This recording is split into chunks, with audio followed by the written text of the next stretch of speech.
छात्रों, कल स्टैटिस्टिक्स की क्लास में आप लोगों ने प्राइमरी डेटा के संबंध में जानकारी प्राप्त करी कि प्राइमरी डेटा किसे कहते हैं, कहाँ से कलेक्शन किया जाता है और किन परिस्थितियों में इनका कलेक्शन किया जाता है। प्राइमरी डेटा के बाद में आज ले रहे हैं अपन सेकेंडरी डेटा, द्वितीयक समंक। सेकेंडरी डेटा वो होते हैं जो अनुसंधानकर्ता ने स्वयं ने कलेक्ट नहीं किए हैं, बल्कि ऑलरेडी वो पहले ही किसी संस्था के द्वारा कलेक्टेड एंड पब्लिश्ड हैं, उनको वो केवल यूज़ कर रहा है। तो आपको इसमें ये देखना है कि सेकेंडरी डेटा के कलेक्शन के सोर्सेज क्या क्या हैं, कहाँ कहाँ से वो इकट्ठे किए जा सकते हैं। उसमें सबसे पहले नंबर 1 सरकारी प्रकाशन, गवर्नमेंट पब्लिकेशन। प्रत्येक देश की सरकार समय समय पर विभिन्न तथ्यों का प्रकाशन करती है। ये तथ्य विश्वसनीय और महत्वपूर्ण होते हैं। देश की जनसंख्या कितनी है, कृषि उत्पादन कितना हुआ है, राष्ट्रीय आय कितनी है आदि विषयों की सूचना सरकारी प्रकाशनों के माध्यम से मिलती है, गवर्नमेंट पब्लिकेशन के द्वारा मिलती है। तो ये पहला सोर्स हुआ सेकेंडरी डेटा को कलेक्ट करने का, उनको प्राप्त करने का, गवर्नमेंट पब्लिकेशन। दूसरा, अंतर्राष्ट्रीय संस्थाओं के प्रकाशन, इंटरनेशनल इंस्टीट्यूशंस हैं, वहाँ से भी डेटाज प्राप्त किए जा सकते हैं। यूएनओ, जिसको आप लोग जानते होंगे, यूएनओ को कहते हैं संयुक्त राष्ट्र संघ, और इसकी फुल फॉर्म होगी यूएनओ की, यूनाइटेड नेशंस ऑर्गेनाइजेशन। तो वहाँ से प्राप्त किए जा सकते हैं। आईएमएफ, इंटरनेशनल मॉनेटरी फंड, विश्व बैंक, वर्ल्ड बैंक, जिसको IBRD भी कहते हैं, international bank of reconstruction and development. तो इस तरह से अंतर्राष्ट्रीय जो संस्थाएं हैं, वहाँ से भी डेटाज को प्राप्त किया जाता है। अर्ध सरकारी संस्थाएं हैं, वहाँ से भी डेटाज कलेक्ट किए जा सकते हैं। अर्ध सरकारी, ये शब्द आप लोगों को समझने जरूरी हैं, सरकारी और अर्ध सरकारी। सरकारी को समझाने की आप लोगों को आवश्यकता नहीं है कि गवर्नमेंट इंस्टीट्यूशंस कौन सी हैं, लेकिन अर्ध सरकारी जो पूर्ण रूप से सरकारी परिभाषा में शामिल नहीं होती हैं, जैसे अर्ध सरकारी हैं कौन कौन सी, नगर पालिका होती है, नगर निगम होता है, जिला बोर्ड होता है आदि जो संस्थाएं हैं, वो अर्ध सरकारी संस्थाओं की कैटेगरी में आती हैं। तो वहाँ से भी डेटाज का कलेक्शन किया जा सकता है, जो कहलाएंगे सेकेंडरी डेटा। इसी प्रकार से पत्र पत्रिकाओं में प्रकाशित सामग्री को अनुसंधानकर्ता अगर उपयोग करता है तो वो भी सेकेंडरी डेटा ही होते हैं। जैसे इकोनॉमिक्स टाइम्स से या कॉमर्स से या उद्योग व्यापार पत्रिका आदि में कोई समंक प्रकाशित होते हैं, तो उनका उपयोग द्वितीयक समंकों के रूप में अनुसंधानकर्ता कर सकता है। तो ये मुख्य बातें हुई सेकेंडरी डेटाज के कलेक्शन की, और सेकेंडरी डेटा किसे कहते हैं उनकी। दोनों तरह के समंक कलेक्ट किए जाते हैं। कई बार प्राथमिक समंक कलेक्ट करना उपयुक्त होता है, एवं कई बार प्राथमिक समंकों की उपलब्धता मुश्किल होती है। ऐसी स्थिति में द्वितीयक समंक कलेक्ट करते हैं। तो फिर बात ये आती है कि समंक संग्रहण की उपयुक्त रीति क्या हो। समंक संग्रहण या डेटाज के कलेक्शन करने की अप्रोप्रिएट मेथड कौन सा हो, वो कुछ पॉइंट्स को, कुछ बातों को ध्यान में रखकर तय किया जाता है। कई जगह प्राथमिक समंक जरूरी हो जाते हैं, लेकिन कई जगह सेकेंडरी डेटा से काम चलाया जा सकता है। जैसे पहले पॉइंट के रूप में अपन देखते हैं अनुसंधान की प्रकृति। यदि अनुसंधान का क्षेत्र सीमित हो और विषय गहन हो तो प्रत्येक व्यक्तिगत अनुसंधान रीति उपयुक्त रहती है, जैसे श्रमिकों की कुशलता या आर्थिक स्थिति का अध्ययन करना। यदि शिक्षित एवं उत्तरदायी व्यक्तियों से लिखित में सूचना प्राप्त करनी है तो उनसे प्रश्नावलियां भरकर सूचना प्राप्त की जा सकती है। इसके विपरीत यदि सूचक अधिकतर अशिक्षित हों तथा जांच का क्षेत्र भी व्यापक हो तो प्रगणकों द्वारा, प्रगणक क्या होता है ये कल आप लोगों को बता दिया था, इन्यूमरेटर कहते हैं इंग्लिश में, और इसके अलावा समझने के लिए ये होती है जो फील्ड में जाकर सूचनाएं इकट्ठी करते हैं वो कहलाते हैं प्रगणक। तो प्रगणकों द्वारा अनुसूचियां भरवाकर सूचना प्राप्त की जा सकती है।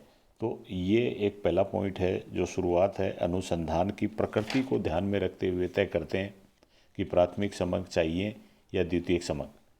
फिर उसके बाद में सेकंड पॉइंट आता है उद्देश्य एवं उसका क्षेत्र क्या है, ऑब्जेक्ट एंड स्कोप।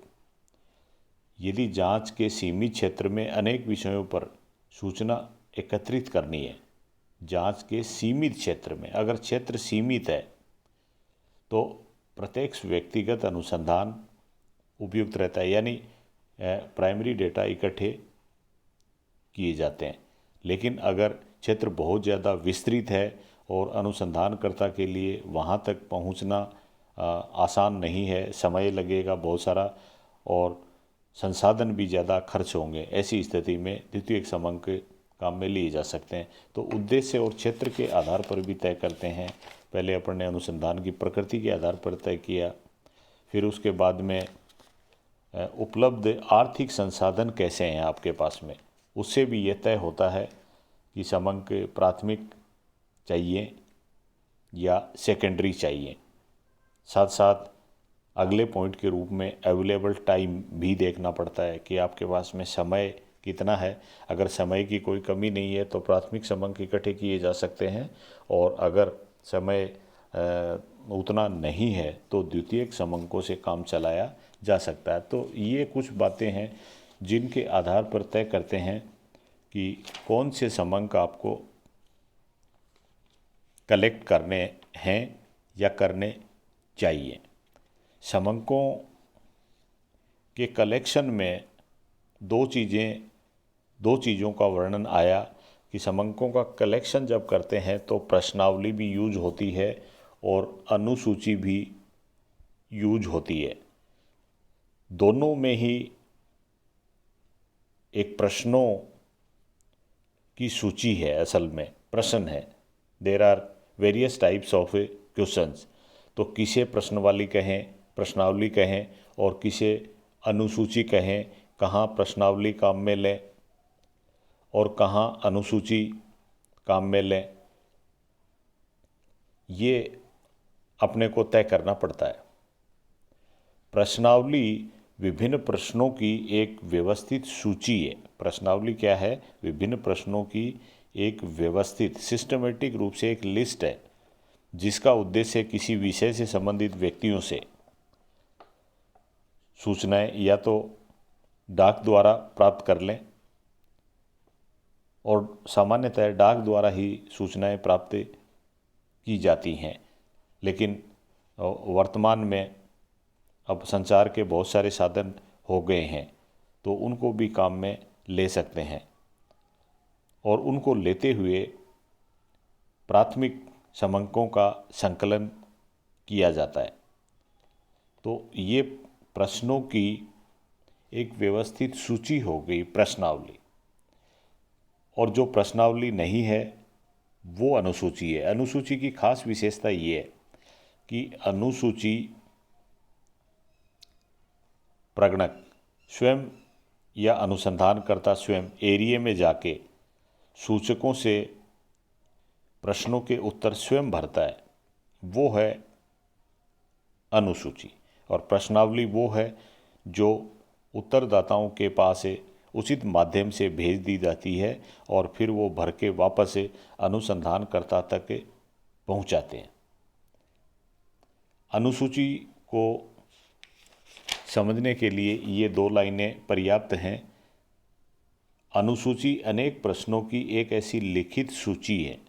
अनुसूची क्या है? एक प्रश्नों की लिखित एक लिस्ट है जिसे लेकर अध्ययनकर्ता उत्तरदाता के पास स्वयं आता है और विभिन्न प्रश्नों को पूछकर स्वयं ही उनके उत्तरों का आलेखन करता है, स्वयं ही उत्तर लिखता है। अनुसूची को उत्तरदाता के पास डाक द्वारा प्रेषित नहीं किया जाता। ये मुख्य अंतर हो गया अनुसूची और प्रश्नावली में। हालांकि दोनों में ही प्रश्न हैं, लेकिन प्रश्नावली भेजी जाती है और अनुसूची अनुसंधानकर्ता या उसकी ओर से उसका जो प्रतिनिधि प्रगणक है वो स्वयं जाकर उनसे पूछ के उनके आंसर भरता है।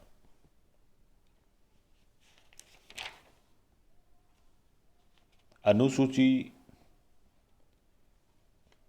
का एक प्रकार दिया हुआ है या प्रारूप दिया हुआ है, उस प्रारूप के बारे में अपन डिस्कस करते हैं। जैसे फॉर्म ऑफ ए शेड्यूल,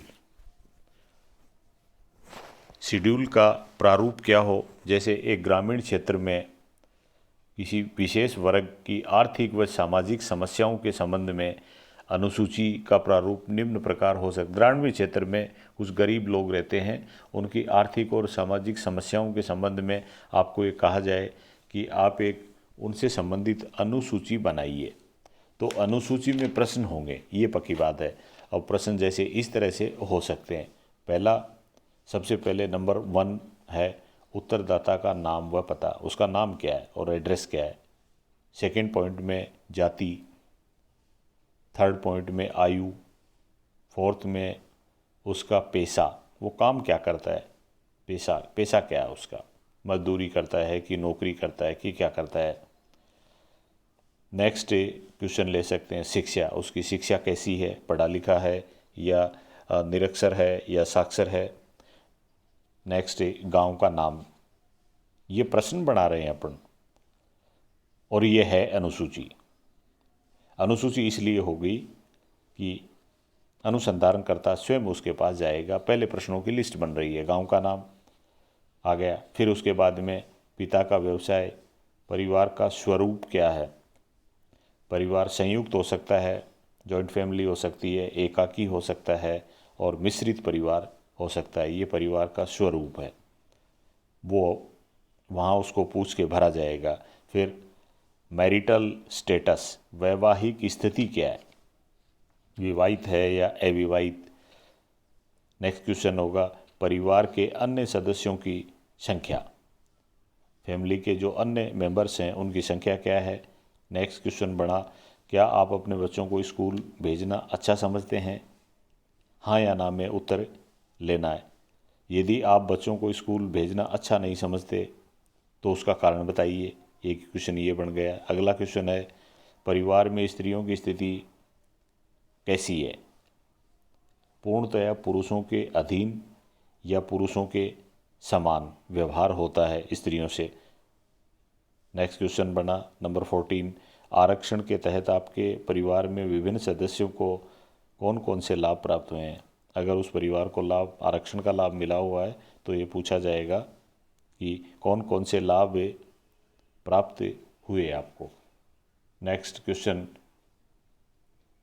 निम्नांकित पदाधिकारियों का आपकी बस्ती या आपके समुदाय के प्रति व्यवहार कैसा रहता है। जो सरकारी अधिकारी हैं उनका आपकी बस्ती और आप लोगों के प्रति व्यवहार कैसा रहता है।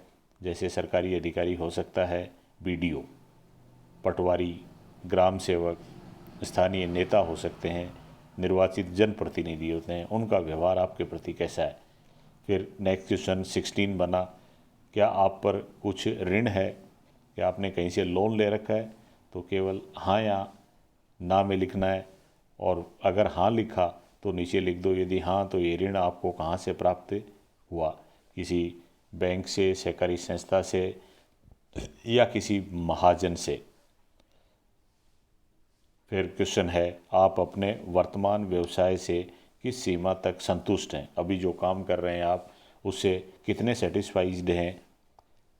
निम्नांकित दशाओं में से कौन सी दशाएं आपको सबसे अधिक कठिनाईपूर्ण प्रतीत होती हैं।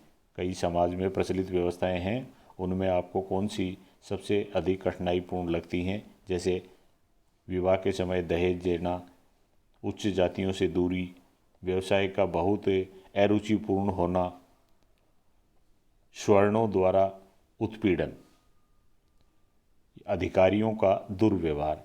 तो इस तरह से ये क्वेश्चन उससे पूछ के भरा जाएगा। फिर नेक्स्ट है, क्या आप समझते हैं कि उच्च जातियां आज भी हरिजनों का शोषण करने का प्रयत्न करती हैं। तो इसमें आंसर यस और नो में देना है। फिर नेक्स्ट, एक दशक में आपके परिवार के कितने पुरुष सदस्य अपनी बस्ती अथवा गांव को छोड़कर दूसरे शहर में चले गए।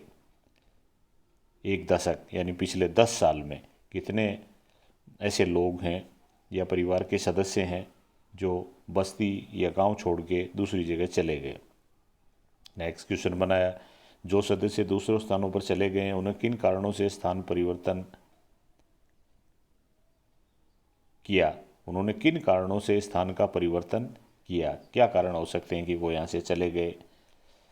फिर परिवार के जो सदस्य नए स्थानों पर जाके बस गए, पहले की तुलना में उनकी अब सामाजिक और आर्थिक स्थिति अब कैसे है, तो ये भरने। फिर अपने जीवन से संबंधित विभिन्न क्षेत्रों को प्रगतिशील प्रोग्रेसिव बनाने के लिए आप क्या सुझाव देना चाहेंगे। तो क्वेश्चन ये है, अपने जीवन से संबंधित विभिन्न क्षेत्रों को प्रगतिशील प्रोग्रेसिव बनाने के लिए आप क्या सुझाव देना चाहेंगे। आप कुछ सुझाव दे सकते हैं, जैसे एजुकेशन संबंधी दे सकते हैं, व्यवसाय संबंधी, जातिगत संगठन संबंधी और सामाजिक जीवन से संबंधी। तो इस तरह से ये सूचनाएं, और फिर लास्ट में नीचे नीचे हस्ताक्षर होंगे और उसके बाद में स्थान और दिनांक होगा। तो ये अपन ने एक प्रश्नों की जो लिस्ट थी उसका एक प्रारूप बना दिया। क्वेश्चन नंबर 1 से 1 से शुरू करके अपन ने कुछ प्रश्न बनाए और इसमें 1 से लेके 23 प्रश्न बन गए। अब ये प्रश्न बनने के बाद में उत्तरदाता के पास जाया जाता है, अनुसंधानकर्ता उत्तरदाता के पास जाता है और वहाँ जाके उसको पूछ के इसमें आंसर भरेगा। तो ये कहलाएगी अनुसूची। और अनुसूची के बाद में कल अपन आएंगे प्रश्नावली पर, जबकि आप लोगों को मैंने ये बता दिया कि प्रश्नावली भी वही है, कोई विशेष अंतर इन दोनों में नहीं है। अंतर केवल इतना है कि प्रश्नावली डाक से भेजी जाएगी, अनुसंधानकर्ता स्वयं उसके पास नहीं जा रहा है, उत्तरदाता अपने हिसाब से आंसर भर के उसके पास भेज देता है, चाहे वो किसी भी माध्यम से भेजे, डाक से भेजे या आजकल तो मेल चल रही है, मेल से भी भेज सकता है। तो ये चीज़ें आज के लिए इतना ही। Thank you.